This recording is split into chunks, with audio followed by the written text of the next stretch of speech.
పులివెందుల్లో గెలుస్తుంటే ఇక ఎమ్మెల్సీ పదవెందుకు? రేపు పులివెందుల నియోజకవర్గంలో గెలవబోతున్నామని గొప్పగా ప్రకటించారు. మరి అందుకేనేమో ఆ నియోజకవర్గానికి చెందిన తెలుగుదేశం నేత సతీష్ రెడ్డికి చంద్రబాబు ఝలక్ ఇచ్చారు. మొన్నటి ఎన్నికల్లో కూడా సతీష్ రెడ్డి జగన్ మీద పోటీ చేశారు. రొటీన్గానే ఓడిపోయారు.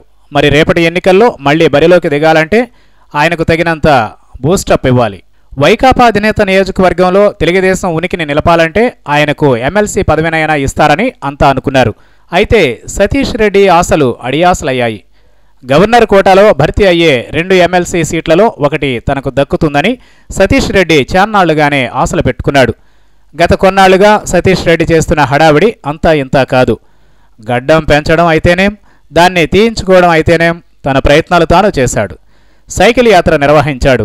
పాపం ఆ సైకిళ్లను వచ్చిన వాళ్లు తలా ఒకటి తొక్కుకుపోయారట.